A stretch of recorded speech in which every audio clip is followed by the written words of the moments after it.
కడప జిల్లా వైఎస్ ఫ్యామిలీకి అడ్డా. గత అసెంబ్లీ ఎన్నికల్లో వైసీపీకి కోలుకోలేని దెబ్బ తగిలింది. ఆ తర్వాత సీఎం చంద్రబాబు మహానాడును కడపలో నిర్వహించి టీడీపీ నేతల్లో కొత్త జోష్ నింపారు. ఇప్పుడు కమలం పార్టీ కూడా కడప జిల్లాపైనే ఫోకస్ పెట్టిందా? కడపలో సారథ్యం పేరుతో యాత్రను మొదలుపెట్టింది. ఇప్పుడు బీజేపీ చీఫ్ మాధవ్ కడప నుంచి తన యాత్రను మొదలు పెట్టడం వెనుక కథ వేరే ఉందా?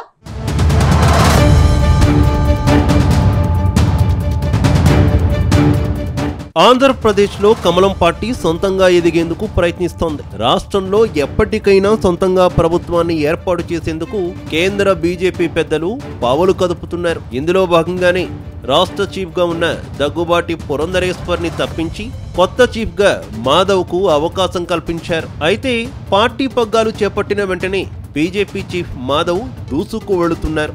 అందరినీ కలుపుకొని వెళుతూ పార్టీని ప్రజల్లోకి తీసుకువెళ్లే ప్రయత్నం చేస్తున్నారు. ఈ నేపథ్యంలో ఆయన సారథ్యం పేరుతో పర్యటనను మొదలుపెట్టారు. ఈ కార్యక్రమం మొత్తం 5 విడతలుగా రాష్ట్ర వ్యాప్తంగా సాగనుంది. బీజేపీ చీఫ్ మాధవ్ స్వస్థలమైన ఉత్తరాంధ్ర నుంచి మొదలు పెట్టకుండా రాయలసీమలోని కడప జిల్లా నుంచి తన తొలి పర్యటన మొదలుపెట్టడం రాజకీయ వర్గాల్లో చర్చనీయాంశంగా మారింది.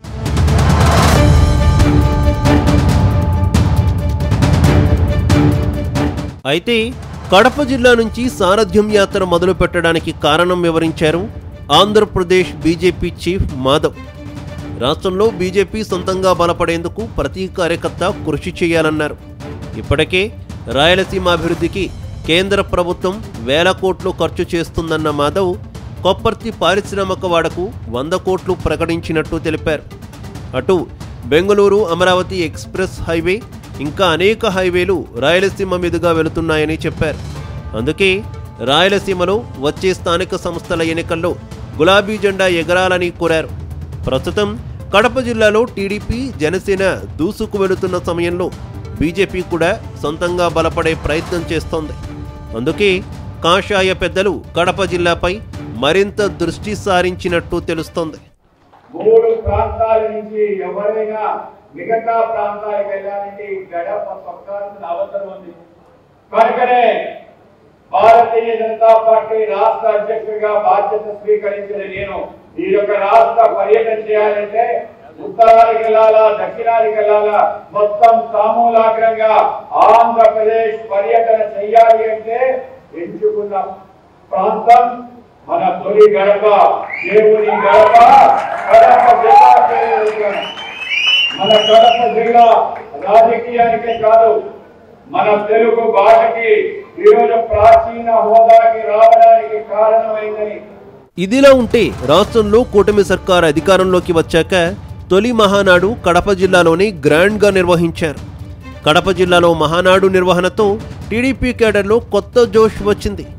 తెలుగుదేశం పార్టీ ఏర్పడిన తర్వాత ఎన్నో నగరాల్లో మహానాడు జరిగింది. కానీ ఇప్పటి వరకు కడప జిల్లాలో ఎప్పుడూ ఈ స్థాయిలో పార్టీ కార్యకలాపాలు జరగలేదు.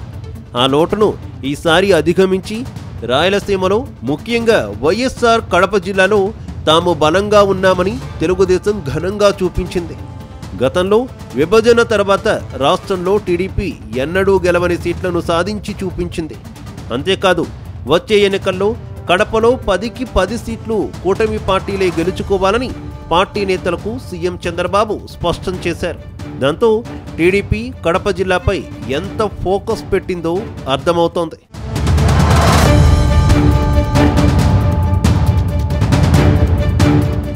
అయితే కడప జిల్లాలో టీడీపీ సొంతంగా బలపడుతుండడంతో జనసేన అలర్ట్ అయింది. వచ్చే ఎన్నికలే టార్గెట్గా కడప జిల్లాపై ఎక్కువ ఫోకస్ పెట్టింది. ఇప్పటికే డిప్యూటీ సీఎం పవన్ కళ్యాణ్ రాయలసీమలో పర్యటించారు. వచ్చే ఎన్నికల్లో రాయలసీమలో వీలైనన్ని ఎక్కువ సీట్లు గెలిచేలా జనసేన అధినేత ప్లాన్ చేస్తున్నారు. గత అసెంబ్లీ ఎన్నికల్లో ఉత్తరాంధ్ర ప్రాంతంలో జనసేన తిరుగులేని విజయాన్ని సాధించింది. కానీ రాయలసీమలో మాత్రం ఆ స్థాయిలో ప్రభావం చూపలేకపోయింది. వచ్చే ఎన్నికల్లో జనసేన పార్టీ 60 చోట్ల గెలవాలనే టార్గెట్తో పనిచేస్తోంది. అందుకే పవన్ కళ్యాణ్ కూడా కడప జిల్లాపైనే ఎక్కువ ఫోకస్ పెట్టారని జనసేన వర్గాలు అంటున్నాయి. మరోవైపు సీఎం చంద్రబాబు సైతం తరచూ సీమ జిల్లాల్లో కనిపిస్తున్నారు.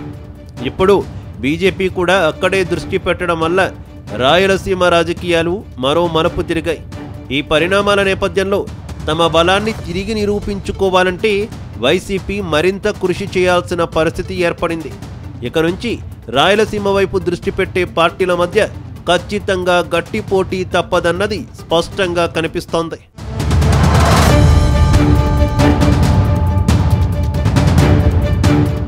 మొత్తంగా టీడీపీ జనసేన పార్టీలు జగన్ టార్గెట్గా పనిచేస్తున్నాయి. వచ్చే ఎన్నికల్లో జగన్కు ఎక్కడా అవకాశం ఇవ్వకుండా ప్లాన్ చేస్తున్నాయి. ఈ నేపథ్యంలో బీజేపీ కూడా అలర్ట్ అయింది. కడప జిల్లానే టార్గెట్గా ముందుకు వెళుతోంది. ఇక్కడ జగన్ను దెబ్బ కొట్టేలా రూట్ మ్యాప్ సిద్ధం చేసుకున్నట్టు ప్రచారం సాగుతోంది. ఏది ఏమైనా కూటమి పార్టీలు మొత్తంగా జగన్ను టార్గెట్ చేయడం ఇప్పుడు జిల్లాలో చర్చనీయాంశం అవుతోంది.